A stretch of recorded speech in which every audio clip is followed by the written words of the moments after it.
ಕೊಲೆ ಆರೋಪಿ ಜೊತೆ ಥೈಲ್ಯಾಂಡ್ನಲ್ಲಿ ದರ್ಶನ್ ಪಾರ್ಟಿ ಮಾಡಿದ್ದಾರೆ. ಮಂಗಳೂರಿನ ಕ್ರಿಮಿನಲ್ ಬಿಪಿನ್ ರೈ ಜೊತೆ ದರ್ಶನ್ ಮಸ್ತಿ ಮಾಡಿದ್ದಾರೆ. 2014ರಲ್ಲಿ ನಡೆದಿದ್ದಂಥ ಅಬ್ದುಲ್ ಹಮೀದ್ ಕೊಲೆ ರೂವಾರಿ ಕೊಲೆ ಆರೋಪಿ ಜೊತೆಗೆ ಥೈಲ್ಯಾಂಡ್ನಲ್ಲಿ ದರ್ಶನ್ ಪಾರ್ಟಿ ಮಾಡಿದ್ದಾರೆ. ಬಿಪಿನ್ ರೈ ಜೊತೆ ದರ್ಶನ್ ಪಾರ್ಟಿಯ ವಿಡಿಯೋ ವೈರಲ್ ಆಗಿದೆ.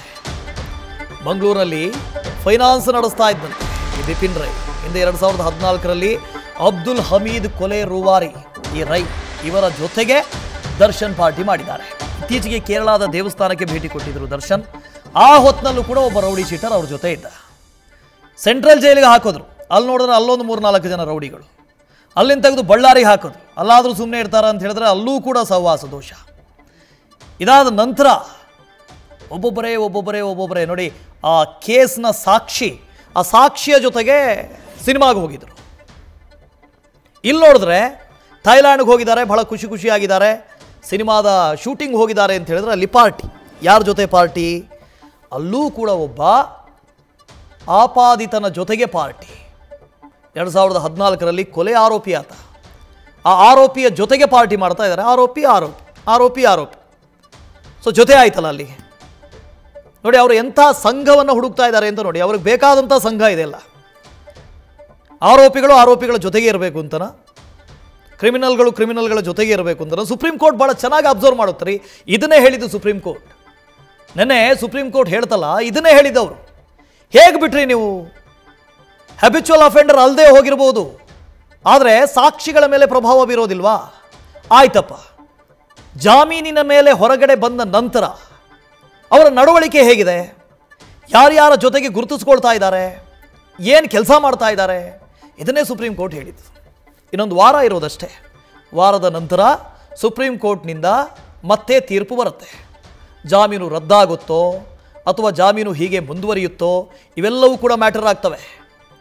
ನಾಡಿದ್ದಿನ ಸುಪ್ರೀಂ ಕೋರ್ಟ್ನ ಜಡ್ಜ್ಮೆಂಟಿಗೆ, ಆದೇಶಕ್ಕೆ ಇವೆಲ್ಲವೂ ಕೂಡ ವಿಚಾರಗಳೇ. ಪ್ರಾಸಿಕ್ಯೂಟರ್ ಮತ್ತೆ ಹೇಳ್ಬೋದು, ಸ್ವಾಮಿ ಜಾಮೀನು ಕೊಟ್ಟಿದ್ದಾರೆ, ಆದರೆ ಥೈಲ್ಯಾಂಡ್ಗೆ ಹೋಗಿದ್ದಾರೆ ಆರೋಪಿ ಯಾರ ಜೊತೆ ಗುರುತಿಸಿಕೊಂಡಿದ್ದಾರೆ ಗೊತ್ತೇ? ಈ ಹಿಂದೆ ಕೊಲೆ ಆಪಾದಿತನ ಜೊತೆಗೆ ಗುರುತಿಸಿಕೊಂಡಿದ್ದಾರೆ. ಇಟ್ ಮೀನ್ಸ್ ಹ್ಯಾಬಿಚುವಲ್ ಅಫೆಂಡರ್ಸ್ ಇವರೆಲ್ಲ. ರೌಡಿಗಳ ಸಂಘ ಇದೆ, ಕೊಲೆಗಟ್ಟುಕರ ಸಂಘ ಇದೆ. ಅದು ಯಾರೋ ಡಾಕ್ಟ್ರು ಆಗಲೇ ಹೇಳಿದ್ವಲ್ಲ, ಉಗ್ರ ಅಂತ ಶಂಕೆ ಇದೆ ಆತನ ಮೇಲೆ. ಅವನ ಜೊತೆಗೂ ಕೂಡ ಮಾತಾಡ್ತಾ ಇದ್ರಂತೆ, ಅವನ ಜೊತೆಗೂ ನಂಟಿದೆ. ಇನ್ನು ಯಾರ ಜೊತೆ ನಂಟಿಲ್ಲ ಅದನ್ನು ಹೇಳಿ. ಯಾರ ಜೊತೆ ನಂಟಿಲ್ಲ? ಎಲ್ಲೂ ಹೋದರೂ ರೌಡಿಗಳು, ಎಲ್ಲಿ ಹೋದರೂ ರೌಡಿ ಶೀಟರ್ಗಳು, ಕೊಲೆಗಟ್ಟುಕರು, ಕೊಲೆ ಆರೋಪಿಗಳು, ಇಂಥವರ ಜೊತೆಗೆ ಸಂಘ.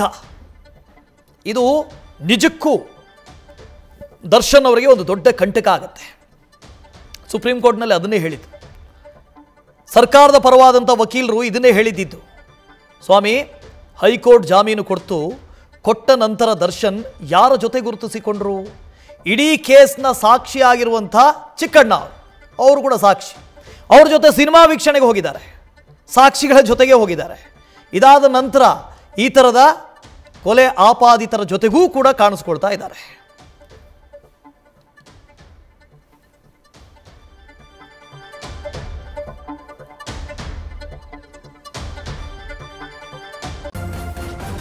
ನ್ಯೂಸ್ ಫಸ್ಟ್, ನಿರ್ಭೀತಿಯಿಂದ ನಿಮ್ಮ ಪರವಾಗಿ.